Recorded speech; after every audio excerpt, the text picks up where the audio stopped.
What's going on, y'all? Welcome back to basketball. And what's this? Welcome back to Bleacher Report. It's been a minute, y'all. It's been a minute. I know we're kind of in the middle of the whole season preview series and everything, but today we've got one word to describe every team's 2025 NBA offseason. I've been kind of making a list of what we're gonna do for after the season preview series is done, which if you haven't been watching that, please go watch that. There's a lot of content to go into, and we're not quite done yet. But I wanted to just give us a little bit of variety on the channel. So I'm sitting down on a Saturday and giving you guys something to watch on a Sunday. There you go. Everybody's happy. Everybody's happy. Or maybe, you know what? Fuck it. I'm putting this up later today. I'm doing it. I can do whatever the hell I want. But yeah, no, I thought that this could be a fun little thing to do. So without further ado, yeah, go like, subscribe, comment, do all that bullshit. Let's get into things right away. The Atlanta Hawks. Disbelief. Why disbelief? Why is that the term? This is in reference to how the Atlanta Hawks felt when the New Orleans Pelicans seemed to insist on draft night deal that included no protections on a pick. Yeah, I guess if you think about it, right, and the Hawks season preview video isn't out yet or whatever, but yeah, the Hawks were in a much worse state last season, right? And then this season, it feels like they've corrected the ship a little bit, right? Not only have they accumulated some assets, again, obviously the Pelicans pick is insane that they got that one. The one that we're referencing is the one that they got in the Derek Queen trade, where it's a best of unprotected swap of either the Pelicans or the Bucks, which in all honesty, either two teams could not be very good this season, and the Hawks got that. They've also just accumulated a lot of talent for next to nothing, because they basically went to everybody's garage sales for teams that just had to sell things and get them out of their franchise, and they just got them now. So good for the Atlanta Hawks. Yeah, they're like, oh my God, we fucked up that DeJounte Murray deal, and it was all looking really bleak, and now we've actually got a pretty competent team going into this season. So yeah, good for the Atlanta Hawks, man. They probably had the best offseason in the NBA, at least in my mind. I would say that's probably the case. Doesn't mean they're necessarily going to win a championship or anything like that, but they've at least corrected the ship, and they're giving Trae Young an actual shot to do something this year. Boston Celtics, ominous. I'm guessing that's because they had to trade a bunch of people. Look, we bring it up in every season preview video, but you get to the point with luxury tax where your bubble pops, right? It's too many years in compound interest to where you literally just can't even function as a business if you don't trade those guys and just decrease your salary caps. That's what the Celtics kind of ran into this summer. They had to trade a bunch of salary for next to nothing, and they're not even done yet, is kind of the sad thing. It takes a lot of work, right? It's business decisions that take place. But Jason Tatum's torn Achilles helped the Boston Celtics justify demolishing a roster. They were going to have to do it regardless. But yeah, this was now more so the excuse that you could go to if you would. You didn't need an excuse, but it was like, okay, it's a gap year. It is what it is, right? Now Anthony Simons is on the team. He's almost certainly going to have to be moved as well, because they're not below the luxury tax line yet. Sam Hauser is another name to watch with this group. I could see an Xavier Tillman get moved for a non-guaranteed deal or something at some point, and then they waive somebody is another potential avenue for things. But yeah, Porzingis got moved. Drew Holiday got moved. Ominous is probably not the right word. Maybe logical is the term that I would use. It's what you had to do when you weren't going to be able to get a ton back. So that's business. Brooklyn Nets, specific. Interesting. Why specific? The Brooklyn Nets clearly have a type. Either that or the intern who put their pre-draft rankings into a spreadsheet forgot to include columns for shooting guard, small forward, power forward, and center. I'm dead. That's awesome. That's how Brooklyn wound up using all 5 of its first-round picks on players best defined as ball handlers. Yep, we've been saying it the whole... everybody they got was pretty much that's what it is. Drake Powell, probably not quite as much, but for the most part, yeah, these guys all want to have the basketball.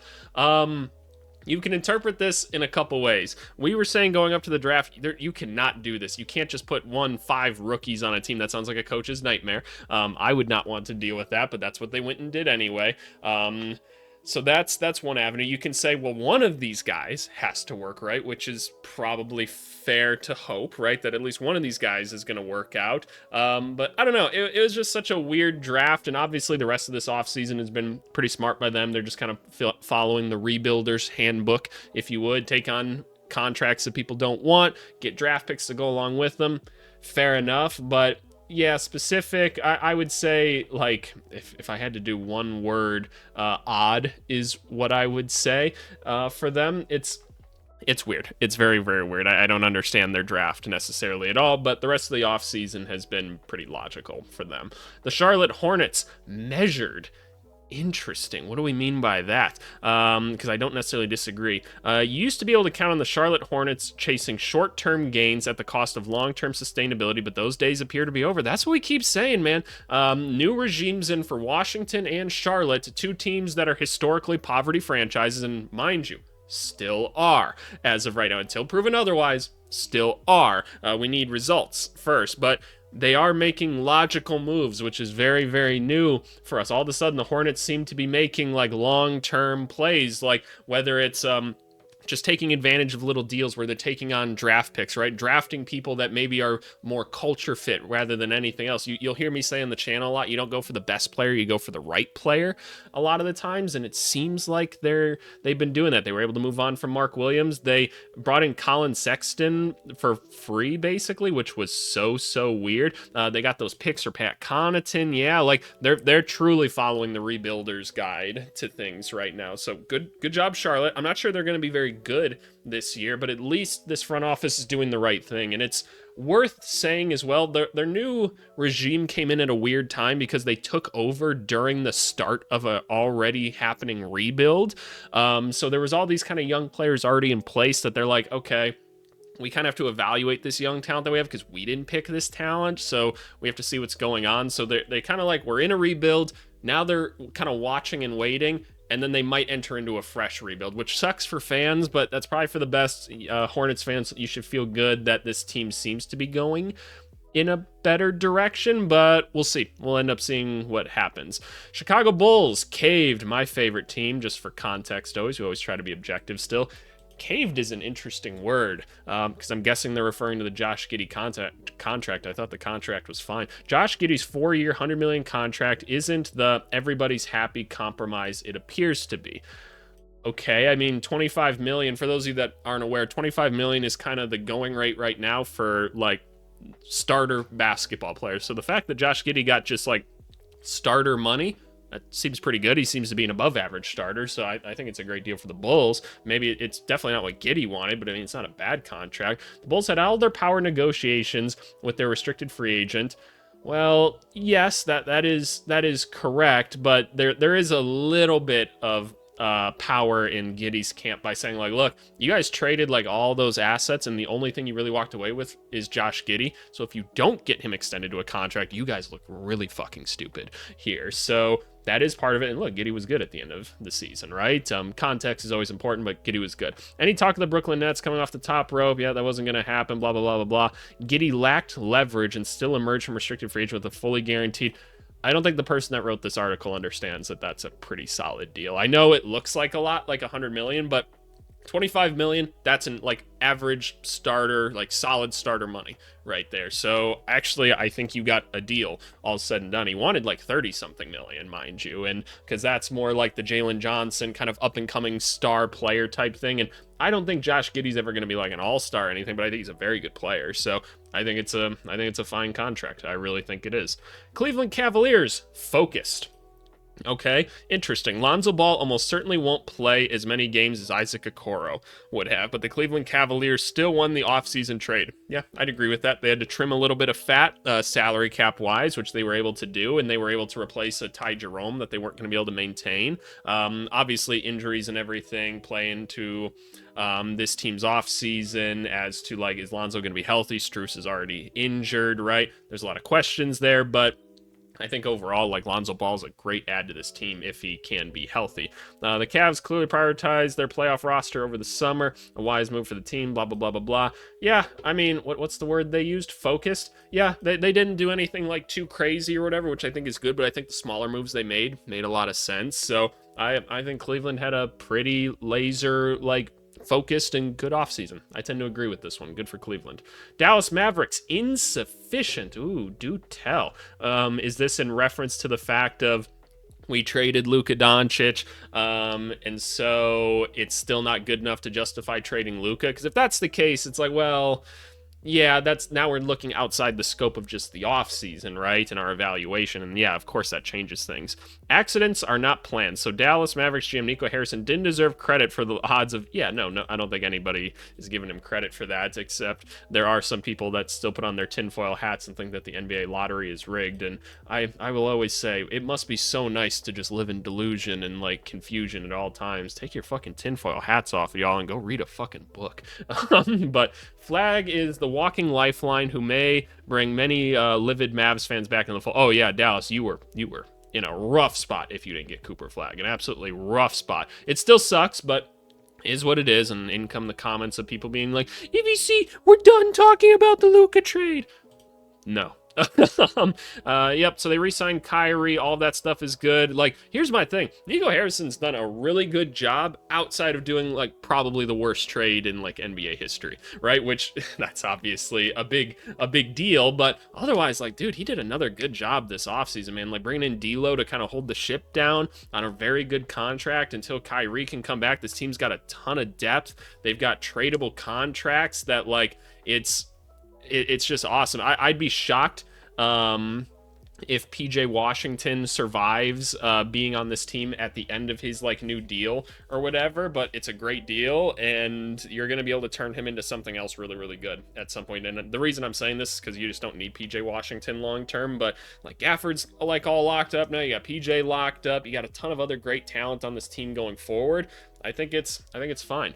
Denver Nuggets, satisfactory. That's probably a good word for it, because like, does anything that Denver did this offseason like really light you up and be like, that was it, that was the missing piece or whatever? No, but they had very limited assets to go and do things. They needed any sort of bench, and they went and found some bench players, and they got really creative with things. So I think you should be pretty happy with the Denver Nuggets, because it was a tough puzzle to kind of crack. And again, not perfect, but solid. They brought in Tim Hardaway Jr., excellent role player to have. At least he's going to be able to come in, shoot the basketball, and play some offense off the bench for you. Bruce Brown was a huge part of this team for a while. Obviously, Brown, maybe not the player that he was. There's a lot of injuries, but maybe he kind of regains it. Valanciunas, they've been looking for a backup center for a long time, and they got one. Again, Valanciunas doesn't do much for you defensively, but he's going to set you a lot of screens, get a lot of rebounds. You don't have to play him a ton of minutes anyway, because Jokic is going to be on the court for most of the game. So we love that.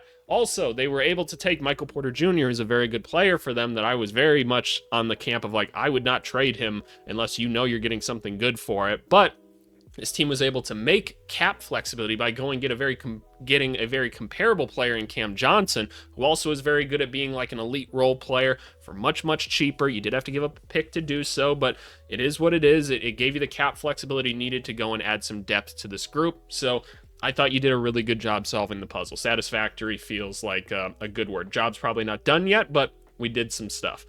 Detroit Pistons, trusting.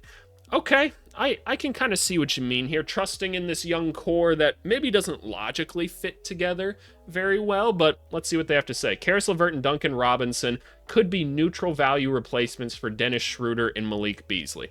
I would say they're probably step downs. Honestly, I'd rather have Dennis Schroeder and Malik Beasley than Karis LeVert and Duncan Robinson. But these are quality basketball players. Karis LeVert is a very good player. Duncan Robinson is an excellent addition, but you weren't going to get Schroeder back. He's always chasing the starting role. That's kind of what he does, and he went and found that. He went and found a paycheck that was bigger than what you were going to give him.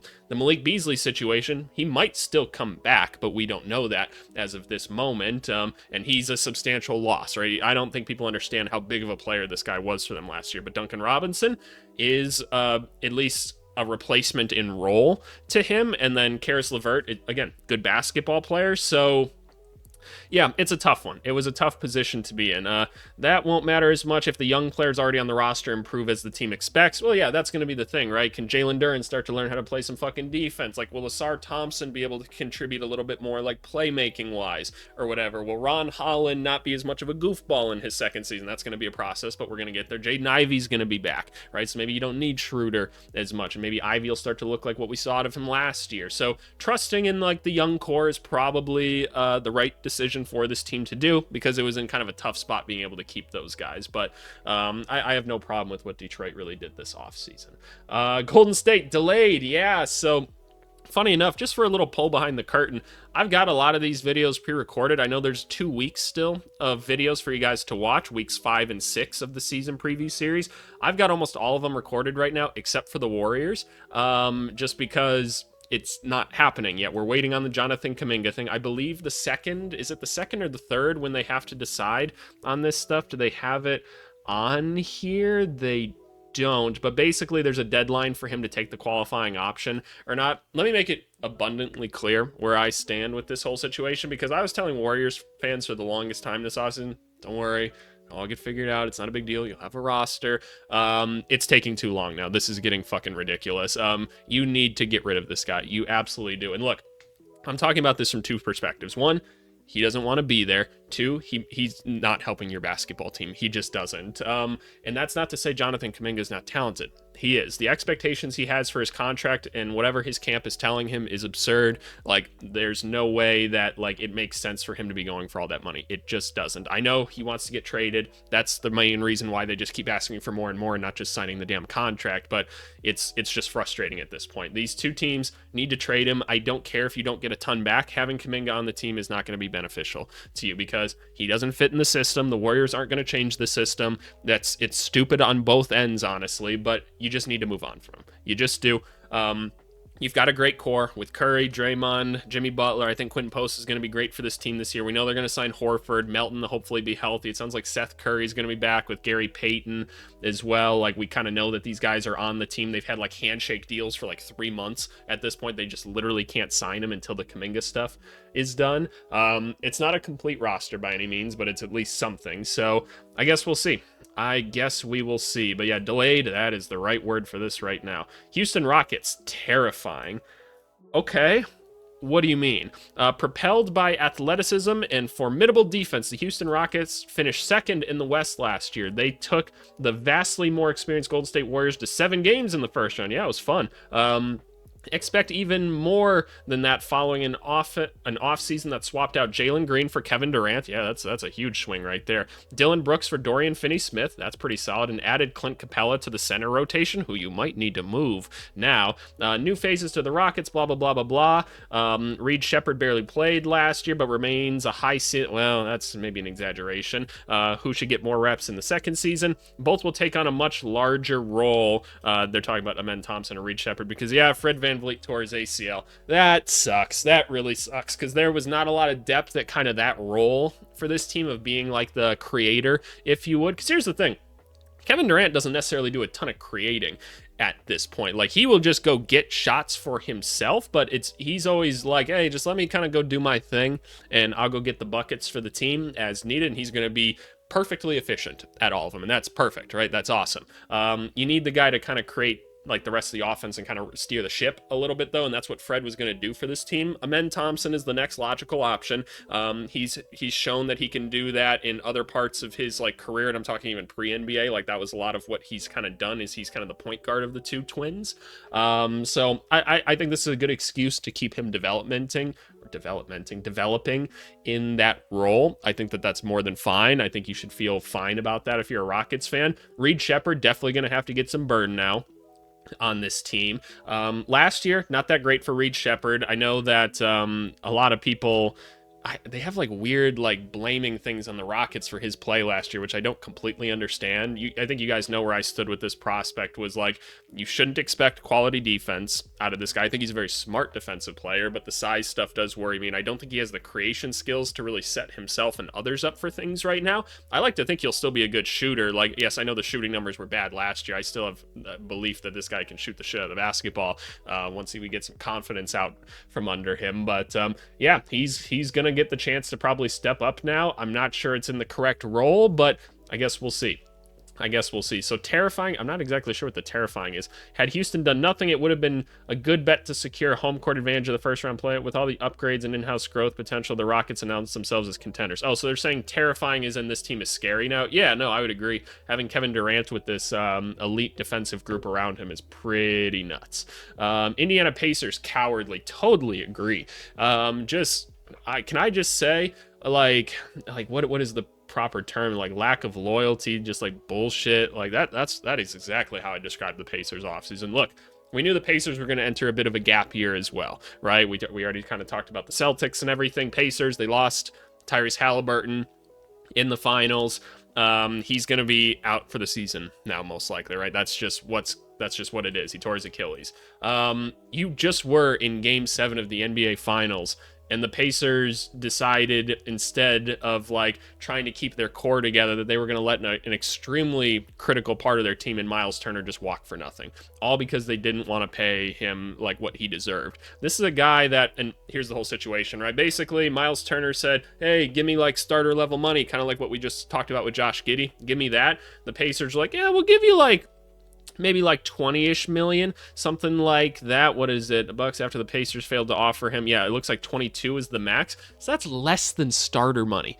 And like Miles Turner's been with this team for forever, man. He's been to the good, the bad. He just helped you go to the finals. He's a big part of your team. Been so loyal to this team. And then, wow, like you lowball him like that. That's just shitty. And so he did the right thing. He was like, all right, fuck you guys. I've given everything to this franchise. Y'all always talk about trading me. I'm sure that, like, internally they're always like, hey, we're not actually trading you, we're just trying to use this to get information or whatever, which is totally what the Pacers do all the time.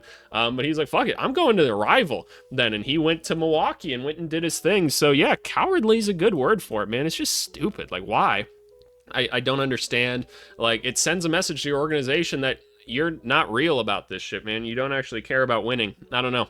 It's some bullshit from them. Clippers, aspiration.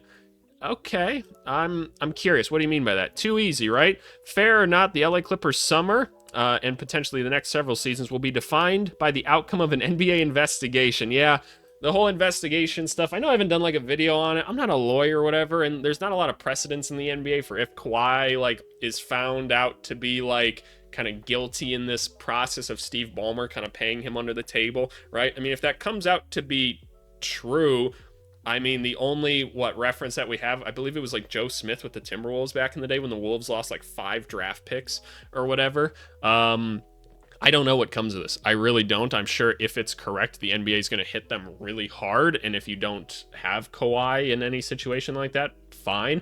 I always work with the innocent until proven guilty type shit. So I'm just going to presume that Kawhi is going to be around. So aspiration, probably a good word, because they had a phenomenal offseason. Their roster is stacked. They have 2 starting fives like on their team. It's crazy how much depth this team has and how much talent. Not only just like the Bradley Beal addition, but Brook Lopez is with this group as well now. And it's like, wow, you are loaded. You are absolutely loaded. You have 11 very good NBA players on your team, and the top end talent is very, very good. So probably the best roster in the NBA, but if your best player goes down because he was planting fake trees, well, shit. Then we got an issue. Los Angeles Lakers, transitional. That's probably a good way to put this because, again, it's important to remember, Lakers fans that are always extremely impatient on the internet. What the fuck is wrong with you guys? By the way, just like fucking calm down and be logical. I know California is a weird place, but goddamn. They didn't expect to have Luka Doncic, right? Like, they were trying to kind of cruise to the end of like LeBron's career. Like, that was very much the mentality of things. Now you've got generational superstar hitting his prime right now all of a sudden on your team, which changes things up a lot, right? It's going to take a little bit to kind of adjust the roster to get to that place. I thought what they did this offseason was more than fine, considering the resources they have.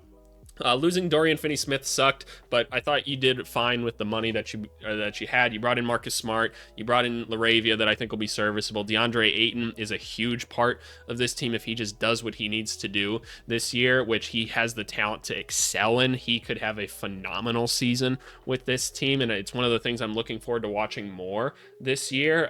So I really, really like it. I know it sucks to lose Dodo or whatever, but I think this team's got a lot, and I know Lakers fans are always trying to make like a Walker Kessler deal or something like that. And I know we've all seen the reports like the Jazz want this many first round because they don't want to trade Walker Kessler, dumbasses. They're like, I always see people being like, oh, well, we'll just go get Walker Kessler. It's because it's the only guy you can figure out how to make work in the trade machine because y'all can't do math. But the Jazz aren't going to trade him, most likely. That's not going to happen. You've got a good team. Like, Rui's a good player. Reeves is a good player. Like, you got solid talent already. If you can get a little bit of something more out of Gabe Vincent even this year, holy shit, you could be there. Jackson Hayes is a backup center. Could potentially work. It could. It really could. So let JJ Redick do his thing. Let's see what happens. Transitional is a good way to describe it because we're still trying to adjust this team to be more of a Luka team going forward. Let's see skinny Luka this year, man. I'm excited. Memphis Grizzlies. Optionality. Optionality. Weird. Desmond Bane has never made an all-star team. It was on the books for another 4 years, $163 million. While trading him to the Memphis Grizzlies, made the Memphis Grizzlies worse. The price was right. Yeah, so the whole thing is Desmond Bane is a very good basketball player. He is. His fit next to Ja Morant and Jaren hasn't really been figured out. And yes, there's been injuries and other sorts of things kind of preventing that from being the case, but it wasn't exactly obvious that like those guys were all kind of making each other better.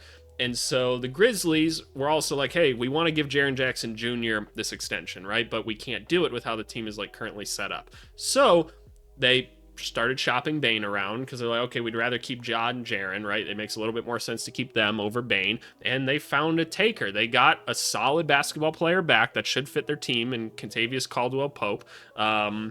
He's fine. It helps them out a lot salary cap wise. They got a ton of draft capital for him, which is great. So yeah, optionality, I would maybe say opportunistic was the right term to maybe use. I'm not really sure what the optionality. They added 4 first-round picks and swaps. Oh, is that how many it was? Jesus Christ. That might not sit well with fans who simply want the most talent on the roster possible, but the deal made sense for asset management. Yeah, now they get to have Jaren Jackson on the team for longer, which is more important to keep him. And you got Ty Jerome. Like, you've got a really good team again, y'all. Like, the Grizzlies really just need to take all this depth that they have and just, like, really, like, condense it into like more top-end talent now because you've got a lot of assets to work with. So let's try to do something, Memphis. Solid offseason though. The Miami Heat, there's opportunistic, there's that term. Yeah, I would say so. The highlight of their offseason, honestly, there's 2 parts of their offseason that I think are kind of highlights, right? The first happened at the draft when Jonas fell to them at like 20 or whatever it was. Again, the Miami Heat find like the perfect player for themselves in the draft and someone that a lot of people like. We kind of had a theory that Jonas might slip in the draft. I personally think he's extremely talented and he could be the starting point guard for this team for a long time and be a really big piece to their puzzle.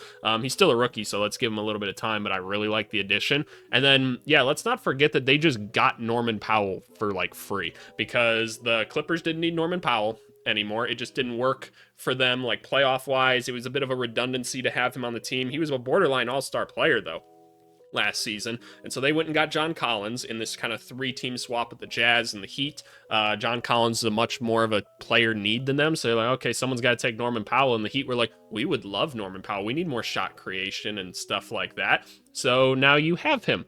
There you go. That's awesome. Norman Powell is a very, very good basketball player. You also had to get rid of Duncan Robinson. You brought in Fontecchio, kind of meh. I will say the Heat did have like one kind of lame move with the Haywood Highsmith one. They had to dip below like they're trying to like dip below the luxury tax, so they trade Haywood Highsmith, but they had to include picks to go and move a good 3-and-D wing, which are really valuable around the NBA. I feel like somebody would have paid you for him because he wasn't that expensive. So thought that one was kind of weird, but opportunistic, yeah, in the sense that you didn't have a great draft pick and you didn't have a lot of trade assets and you walked away with some good things at the end of the season. So there you go, Miami. Milwaukee Bucks, committed. That is for certain, man. You cannot say by the end of this process that they didn't try absolutely everything to win a championship at all times with Giannis, man. Because yes, Lillard going down, yeah, that sealed the deal or whatever. That sucked, and it was going to be, okay, how do we try to maybe move off of Lillard or whatever? Well, they cut him because Miles Turner showed up at their door pissed off at the Pacers and said, hey, I will sign with you guys right now if you can give me this much money. And they're like, shit, Miles Turner's great. We just lost Brook Lopez already. He's probably a better version of him at this point in his career. So, well, defensively, Miles Turner's not quite what he used to be, but you guys know what I'm saying. Very similar type of player. He's a nice addition to the team. People like Miles Turner just don't become available and asked to join your team any single day. So they cut Damian Lillard. They're now paying $22.5 million to Damian Lillard each of the next 5 seasons against the cap. That sucks. I will continue to say there were definitely ways to maybe trade Damian Lillard instead of doing this, but I get it. You had to move quick. It is what it is, but this team is trying, man. They went and brought in some other interesting talent to this team. You're banking a lot on a lot of question marks this season, but they are trying. They are certainly trying to do whatever they can to put the most competitive team around Giannis every single night. So credit to the Bucks for that. I'd rather, I guess, have that be my problem than like some of the other teams like the Kings or Bulls or something like that. So there you go. Committed. Good term. Good term. Is there anything else to touch on here? Gary Trent Jr., he'll have to be big. Ryan Rollins are going to bank a lot on what they saw to like 30 games of him. Kevin Porter Jr., never know with him. Yeah, Bobby Portis, you're going to have a big year for them. Timberwolves, sacrifice. Interesting. Is that because they had to sacrifice Nikhil? The Timberwolves never really had a chance to retain all three of Naz Reid, Randall, and Nikhil. Yep, that's true. In the end, the Wolves held on to Reid and Julius Randle. So yeah, Na was the odd man out, which that's fine. Like, because we've all seen, and I know I talk about it all the time, Terrence Shannon Jr. is a dude, man. I love Terrence Shannon Jr. So just get him on the court more. Finch has already said, hey, I got to get this guy on the court more. Like, he's a good basketball player. So you have a substitute in him already. You also have like a Jalen Clark you can go to as well, which should be able to serve in somewhat of a similar role to Na. They obviously don't have the success that he has had on the basketball court, but we're happy Na went and got a contract. You knew you weren't going to be able to keep all of them, so not a big deal. Like it said, I thought it was a very logical offseason for this team. The playmaking and creation is still going to be a question mark, but from what I understand, Anthony Edwards is putting in a lot of effort into trying to become more of that this year. And look, like, despite being kind of a weird dude and maybe not the best dude like off the court in Anthony Edwards, right? When he says he's working on shit, so far that has come true, man. So I like to believe that that's going to be the case. Pelicans laughingstock. Yeah, that's probably fair. Because here's the thing. The Pelicans don't have to be chilling with like the Bulls and the Kings down at like the bottom of the NBA in terms of saddest franchise, but they keep doing it to themselves. Stop it. They brought in Dumars and what is the other motherfucker's name? Troy Weaver. Yeah, I always forget the other dude's name. And look, these guys, they have a reputation of not being the best at their jobs, right? Them trading that draft pick for Derek Queen, whatever your opinion on Derek Queen is, like, whatever, right? I don't need to talk about that. I hashed it in a recent video here. You can go watch it. The trade made no fucking sense. Like, and here's the thing. I've been around these front offices and stuff, right? When these front offices smell a dum-dum amongst them, right? And I'm talking like NBA GMs, and they see that one GM might be a fucking idiot, they all try to capitalize on that instantly, because believe it or not, most of these teams are very, very smart and they're competent, right? At the very least, they're not just going to do dumb shit for the sake of doing dumb shit. The word around the league right now is they've smelled out a dum-dum in New Orleans, and people are calling them up, trying to do everything. Like, hey, man, is Trey available? Is Herb available? Like, what does it look like? Zion sure looking skinny, right? Maybe you need a new guard around him, right? That could be kind of fun. Let's talk on some of the other things they did this offseason. Like, I thought the Jordan Poole edition was good. I thought that made a lot of sense for them. I think it's a good option. I still don't think this team's in a good spot overall right now, but we'll see, man. We'll see. I didn't like their draft or whatever. It's just, I don't know, man. I don't know. Laughingstock is probably appropriate. The Knicks, refreshed. Yeah, they went and got a bench now. We got a little benchy bench. Always disappointed that the Thibs thing didn't work out. Yeah, I find it so hard to believe that you couldn't just sit Thibs down and be like, dude, you coach a great basketball game. Like, offensively, defensively, you're creative, you bring new stuff, you make adjustments. You just don't play your bench. Why won't you just play the fucking bench? Like, couldn't they just sit him down and say, that's all you have to do? Just don't injure our players by playing them too much. You're so good at everything else. And he was like, fire me. And they're like, what? And so that's what they ultimately had to do. They had to kick him out. And they brought Mike Brown in, who is, he's a good coach. Don't get me wrong. Mike Brown is historically a pretty good basketball coach. It's just Thibs is great. And outside of the rotation management, I don't know why it's such a challenge for him or whatever, but it is what it is. But you brought in some bench players now, because admittedly last year they didn't have a ton to go to, especially with Mitchell Robinson being hurt. So not only do you have Mitchell Robinson and Deuce McBride, I'm presuming their starting lineup obviously by doing this, but you brought in Jordan Clarkson, who hasn't been great over the past couple years, but he is a nice addition to the team and I think can be a nice spark plug. Gershon Yabusele, one of the best offseason additions I think a team made. I think he's going to be really, really good. And Malcolm Brogdon might make the team as well. That's a nice one. I'm looking forward to kind of seeing this group play this year, because now they actually do have some solid options off the bench. So yeah, good job, Knicks. Hopefully Mikal doesn't kill himself this year from having too many minutes played. Oklahoma City Thunder, autopilot. Yeah, they know what they're doing, man. They're just in cruise control. The Thunder are playing four-dimensional chess while the rest of us are still trying to figure out how to draw stick people, it feels like. I know I kind of ride their lap a lot, but like they are, right? That's just how good they are. Really, the only interesting thing they did this offseason was they traded their first round pick from last year, and they paid someone to take their first round pick, which should be devastating for any team, but for them, it's just the price of doing business. So like, fuck it, we just can't hold on to this guy anymore. We'd rather have Sorber. Sorber got hurt. That kind of sucks or whatever, but good for the Thunder, man. They're just like, yeah, let's run it back, man. Let's see if we can't get another chip. We're feeling pretty good about shit right now, so good for them. Magic, finally, and I'm guessing that's in reference to having somebody that can shoot the basketball in Desmond Bane and Tyus Jones. The Magic basically swapped out KCP, Cole Anthony, and Gary Harris for Desmond Bane and Tyus Jones. That on paper, great. Those are definitely upgrades. At long last, addressing their lack of three-point shooting and backcourt playmaking. Yep, they certainly added upgrades to those. I'll still say, we still don't have like a three-level, like, complete creator on this team, and I think that's a missing role on this group, but you, like, don't get it twisted. You got better. You got much, much better than where you were at before. Like, you did add some shooting, you did add some playmaking, because Bane is a pretty good playmaker all said and done. Should I pull up some dunks and threes numbers just so we can take an exact look at Desmond Bane here? I always think that's good to do, because you're going to see a pretty good, like, assist percentage here, and, like, the turnover percentage, like, not that bad. We certainly take that. He does create a lot of his own offense here. Like, he's 13th percentile, so he is creating a lot of his stuff here, especially off the three. And so this is what I'm saying. This is where I get a little bit concerned, right? Because is it the right player? It's an upgrade, but is it the right player you needed? And that's where I get a little bit concerned with it. But Bane's a good player. Tyus is a good player. They're close to what you needed in my mind. So it's improvements. It's improvements. Good for them. Anything else they want to talk about here? Blah, blah, blah, blah, blah. Yeah, just don't get hurt this season. Philadelphia 76ers, questionable.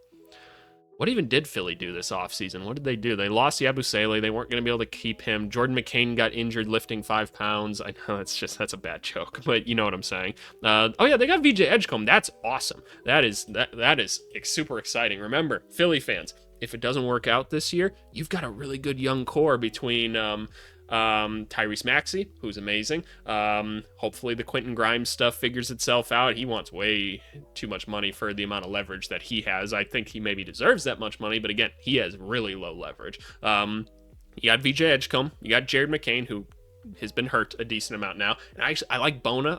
I'm not saying he's going to be a starter by any means, but I think he's a fun young player. So if you need to blow it all up, you're already in a really good spot. But yeah, what else? Quentin Grimes, similarly, they acquired Jabari Walker, bleh. Dominic Barlow, bleh. Sorry, it is what it is. Yeah, no, they're probably worse off than they were last year for the most part. The injuries to Paul George are already the case. We don't know what's going on with Embiid. This could go very badly, but again, you do have a nuke button that you can hit, and you'll be in a pretty good spot. You can declare bankruptcy with this team and still be in an okay spot long term. So at least feel good about that, Philly. Suns, fallout. Yeah, you're kind of in a semi-blow-up selling phase. Okay, let's see what this group can do, because we want Devin Booker to always feel like he's competing. I think it's going to be tough. Adding Jalen Green to this group is really confusing to me. I can't believe he didn't get moved again. They needed big men on this team. They went and found big men. None of them perfect solutions, but good solid options to start with. I love the Dylan Brooks add to this team. You had to move Kevin Durant. It was going to happen. So I think they did pretty good with all of that stuff, all said and done. I don't know. Here's my thing, right? Like, I don't think this team is going to be very good this year. You've got a top-end talent in Devin Booker. That's great. That's hard to find. Make him just be your franchise guy for forever. Great. Let's keep trying to put a good team around him. I don't think Jalen Green's going to help that at all. That's just kind of an overarching opinion on Jalen Green at this point. And I'm not sure you've got, like, the right playmaking around this team to kind of put Devin Booker in his best spot to succeed either. So it is what it is. But, yep, it wasn't going to be pretty post Kevin Durant anyway, so let's see what this team can't do in a little bit of a reset. The Trailblazers timelines. What do we mean there? Nobody's going to catch heat for it like the Golden State Warriors did, but the Portland Trailblazers are dabbling in the double timeline world. I don't know what that means exactly. They reached for 7-1 big man Yang Hansen. Yeah, that was a weird draft pick. We've talked about it a bit before. Everybody I talked to was like, no, second round pick. Not even sure I'd play him in the NBA this year. I'd send him back overseas. Everybody's rooting for the kid. We really, really are. But I have not talked to anybody in the kind of basketball world that thought he should be picked there. But clearly Portland saw something that they liked. Then they reversed course and swapped Anthony Simons for a 35-year-old Drew Holiday. Okay, the person reading or making this article doesn't understand, like, kind of how this works. You didn't need Anthony Simons. There was no point in keeping him. You were going to lose him for nothing. Drew Holiday you were going to get for lower value because the Celtics just had to sell him. And so you basically just got Drew Holiday, show him off for half the season, you sell him at a profit. That's the whole reason that you do that. That felt like the message to the league when Portland has played. No, you're not understanding this. I'm sure they'd like to make the playoffs, but no. That's not how it works. The Scoot Henderson news really sucks. Sounds like we're not going to have Scoot Henderson until December because he tore something. That really blows for this team. Again, the Hansen Yang, however you want to put it, if you want to do English or Chinese pronunciation, doesn't matter to me. I don't get it because Klingon looks like he could be a dude for you. So, like, I don't get why you have, like, two of them on the team necessarily. Denny looks like he could be an all-star potentially this year. I think he's awesome, but I'm not sure you're putting a team around Denny that's actually going to help him very much. So, I guess we'll see. Portland tends to give a very good effort, doesn't always execute the best. We're rooting for him, though. We are certainly rooting for him. I want to see all these kids have some success, but I don't think this person completely understands, like, the two timeline thing. I don't think that that's really accurate. Kings lost. Yeah, no. Them and the Bulls, worst two spots by far. This team doesn't know what the fuck they're doing. The core that they have of Levine, DeRozan, we know that doesn't work. Sabonis is a phenomenal basketball player, but the talent around him doesn't make any sense. Their young guys aren't getting the opportunities they maybe need to in Keegan Murray and Keon Ellis. If you were to ask me, you should maybe even look at flipping them because you're so far away from anything being the case with this team. You added Dennis Schroeder for some fucking reason. I know you needed a point guard, but why did you pay him over the next couple seasons? Maybe you think you're going to flip him, but I don't know. Nobody was necessarily going to compete with you for it, and I don't even think this team's a playoff team, really, man. So I just don't understand it. But shout out Dennis Schroeder, by the way. Like all said and done, like, I hope you guys know that, like, I love Dennis Schroeder as a player. I really do. The Eurobasket stuff is awesome. Like, really love that. I just don't get what the Kings are doing as a team. Sabonis, DeRozan, Levine often pass the eye test. Yeah, it's like individuals. I think they're all good basketball players. It just doesn't make sense putting them together. Right? I don't understand that. There will be some people that are like, EVC, Zach Levine's not a winning player, neither is, like, Sabonis. Motherfuckers, they have you seen the teams they've played for? Calm down. Okay, yes, not everybody's a number one option that can carry you to the playoffs. Aren't you guys so fucking smart? It just doesn't make any sense to me. Retread GMs is now in charge after owner, blah, blah, blah, hired to replace Monte McNair. We'll see. Turmoil seems imminent, just like always in Sacramento. Yeah, they had the fun little light the beam season. Now they're back to being a poverty franchise. Ugh, gross. Spurs, content. Content's probably the right word for them as well. There's some questions that need to be answered. Yes, you gave Fox pretty big deal. It was probably an under-the-table thing when they traded for him that was going to be the case. They went and got Dylan Harper as well. That's awesome. I know there was rumors that maybe they'd get Giannis or whatever, but this team, look, kind of lucked into getting potentially another superstar in the draft, which is awesome. And they've got all these guards on the team now that you kind of have to figure them out. But look, this team is very young still, and this is only year 3 of Wemby. Wemby is amazing. Yes, we know, generational talent. He's phenomenal. He's the perfect star player, right? We get it. Be patient, though. Just be patient. Let's just see what happens. Let's roll the ball out on the court this year. See what happens with all these guards and all this other young talent on the team. And let's just learn. We've got such a young team. This team has such a long ways to go before they're contenders and before they need to be contenders. So let's try to shoot for the playoffs this year. Play-in would be great. Playoffs would be an amazing season regardless. We'll see where we're at. We'll see where we're at with this group. Oh yeah, and shout out to them for actually going and getting some backup bigs in Luke Cornett and Kelly Olynyk. That's nice. That's nice. We'll see what happens this year. Raptors, clunky. Yeah, that is a good way to describe this team. The pieces are interesting on their own, and that's what we keep saying. By the way, yesterday was the Toronto Raptors season preview. Raptors fans, you guys continue to be the dumbest fans in my comments. I'm sorry, but I have to say it. You guys are a bit irrational about your team right now. But it's hard to see how they'll make sense collectively for the Raptors fans, and that's when the Raptors fans come in and be like, you'll see, AVC, you'll see, we'll be there, we'll be like the 5 seed or whatever. Wow, good for you. Good for you, you made the 5 seed. Oh, didn't you make the 5 seed or something? I think that'd be, I think that's a long shot in and of itself. But the team just doesn't make sense, y'all, and y'all don't have a good reason to like explain to me why this team makes sense. And again, I will continue to say, I, as a basketball fan, cannot wait to watch the Raptors this year because this is a weird team. It's so weird that I cannot wait to watch it, right? Just, I'm not like rooting for a train wreck or anything. I just want to see what they do because it's a weird thought experiment. You got all of these guys on the team that in theory don't really help better each other at all, but the starting five alone is five like pretty talented basketball players, and you don't have much of a bench to go to, but some of the bench players kind of complement a few of the starters. It's weird. It's really, really weird. Let's see. Start with Jakob Poeltl, a perfectly adequate starting center in a vacuum, but one who makes for an odd fit on a team that doesn't get any spacing from any other positions. Exactly. Poeltl wouldn't have hit free agency until 2027, but Toronto gave him another extension. Yeah, doesn't make sense, but shout out Poeltl's own manager, who just keeps getting him paid. That's awesome. If Scotty Barnes become a lights-out three-point shooter, the Raptors might be vindicated. Yeah, completely agree. And again, there'll be people in the comments that are like, well, ABC, that could happen. There's no, like, why should I assume that's going to happen, though? Like, everything that I see with people talking about the Raptors online, it's a lot of just, like, assumptions that things will be different rather than using history to tell you what's happened already, right? I shouldn't just assume that someone's going to be a lights out shooter, right? Like, that's just not going to be the case. If he continues to hit a career rate of 30%, the Poeltl move is going to look worse. And then the decision to draft Colin Murray-Boyles at 9. The rookie does almost everything well that ticks several intangible boxes. Yeah, but he can't shoot. Yeah, it doesn't make any sense. The things that he does well are things that the best players on the Raptors are going to do the whole game. So, like, what is he supposed to do? I feel so bad for Colin Murray-Boyles. I don't think it's going to work for him. I think he got drafted to probably the worst place he could go to in the top 10. I mean, maybe not the worst place. There's worse franchises just in general, but it doesn't make sense. I don't get how they're going to let him do what he does best. But hey, maybe he'll come out and just be a different player or whatever, right? I don't know, because we can all just say that. The Raptors can threaten for a playoff spot, yep, because they have enough talent to do so, totally agree, but their offseason work means they'll do it in spite of major fit issues. Exactly. All right, we move on. Jazz, distant. Yeah, they're a long ways from doing anything. The Utah Jazz, obviously the whole Ace Bailey thing or whatever this offseason. And by the way, Ace Bailey fired his agent, right? All those people that were so worried about it, ABC was saying the whole time, guys, this is what's going to happen.